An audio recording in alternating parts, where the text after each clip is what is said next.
वालेकुम, this is Maroof Khan. Welcome back to another video में हम लोग चैप्टर 14 के शॉर्ट क्वेश्चन आंसर स्टार्ट कर रहे हैं। फर्स्ट क्वेश्चन है हमारे पास, when breathing process develop in animals.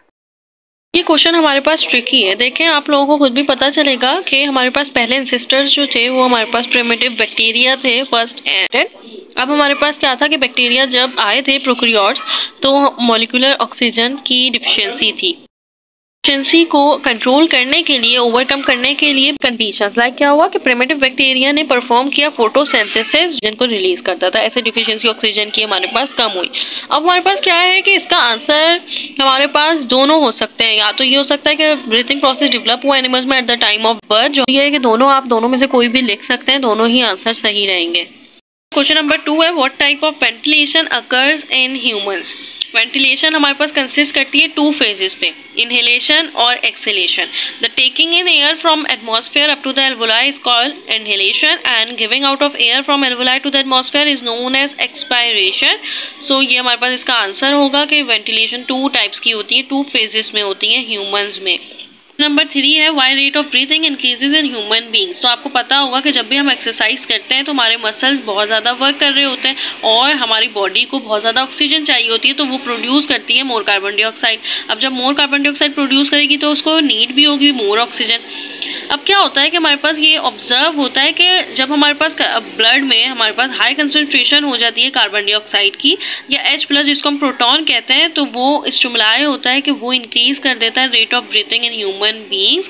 सो यहाँ ये होगा कि concentration of carbon dioxide in H+ in the blood are stimuli to increase the rate of breathing in human beings. Why breathing of human being को negative pressure breathing. तो आपको ये पता होगा कि हम जो एयर ब्रीथ करते हैं उसको हम कहते हैं इंस्पायरेशन और जो एक्सेल करते हैं उसको हम कहते हैं एक्सपायरेशन।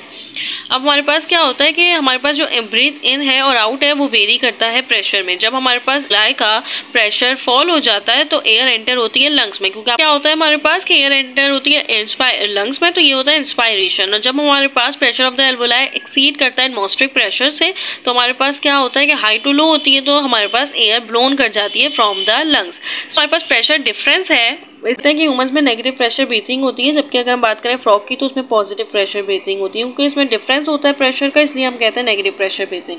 क्वेश्चन नंबर 4 है, how carbon dioxide from cell transport to lungs. आपके पास क्या होता है कि कार्बन डाइऑक्साइड डिफ्यूज होता है टिश्यूज से ब्लड में और फिर ब्लड से हमारे पास लंग्स तक जाता है। तो क्या हुआ कि ब्लड कार्बन डीऑक्सीजनेटेड है, मतलब उसमें कार्बन डाइऑक्साइड है, ऑक्सीजनेटेड तो हुआ ही नहीं है, लंग्स में पहुंचेगा तो ऑक्सीजनेशन उसकी होगी। तो 3 वेज होती है ट्रांसपोर्ट करने के लिए carbon dioxide into blood stream as bicarbonate. हमारे पास होता है कार्बोमाइनो हीमोग्लोबिन, ये हमारे पास बाइंड करता है हीमोग्लोबिन से और अदर पिगमेंट से। अदर पिगमेंट से भी होता है लेकिन ये बाइंड ज्यादातर मोस्टली करता है हीमोग्लोबिन से, तो इसको हम कहते हैं कार्बोअमाइनो हीमोग्लोबिन।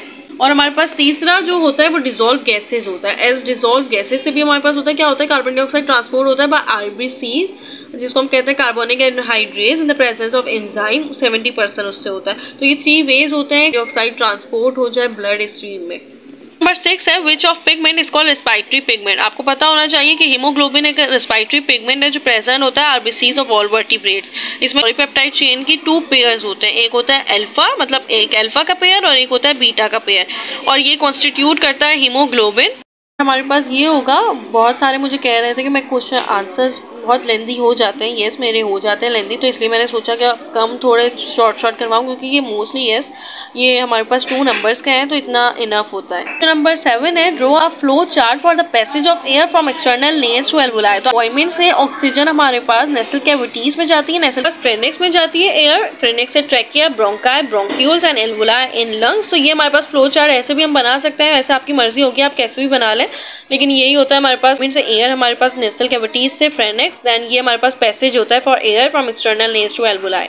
हमारे पास क्वेश्चन नंबर 8 है, why hairs and mucus glands are present in nostrils and trachea. आपको पता होना चाहिए कि हमारे पास क्या होता है कि नेसल कैविटीज में हेयर्स होते हैं और म्यूकस भी होता है। हेयर्स नेसल कैविटीज के या सिलेटेड सेल जिसको हम कहते हैं वो ट्रैप करते हैं डस्ट पार्टिकल्स को जो प्रेजेंट होते हैं इनहेल एयर में, करते हैं कि हमारे पास सिर्फ और सिर्फ फिल्टर्ड एयर एंटर हो सके बॉडी में। म्यूकस हमारे पास नॉस्ट्रल्स में और ट्रैकिया में होता है, वो मॉइस्चर करता है एयर को, लाइक क्या होता है कि वो हमारे बॉडी टेम्परेचर के हिसाब से एयर से रेगुलेट करता है, मॉइस्चर करता है, एयर को ट्रैप करता है डस्ट पार्टिकल को और किल करता है बैक्टीरिया को। तो ये हमारे पास इसका होता है। लास्ट क्वेश्चन है और question number 9, how exchange of gases occur at the alveoli level. So alveoli क्या होते हैं, थिन वॉल होते हैं और रिचली सप्लाई होते हैं with a network of blood vessels. Facilitate करता है exchange of gases between blood and the air fill in the alveoli. ये हमारे पास गैस एक्सचेंज होती है एल्वोलाई में डिफ्यूजन के जरिए। डिपेंड करता है partial pressure of carbon dioxide जिसको हम PCO2 कहते हैं और पार्शियल प्रेशर ऑफ जिसको हम PCPO2 कहते हैं। क्योंकि ये थिन वॉल्ड होती हैं और इसके पास बहुत सारी ब्लड वेसल्स का, तो ये फैसिलिटेट करता है कि एक्सचेंज ऑफ गैसेस यहाँ पे अकर हो सके between blood and the air filled in alveoli. That's it. मैं क्वेश्चन 9 करवा दिए हैं। अब हम इंशाल्लाह इम्यूनिटी चैप्टर की भी करेंगे।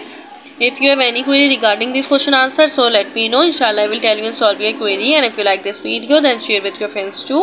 Allah Hafiz.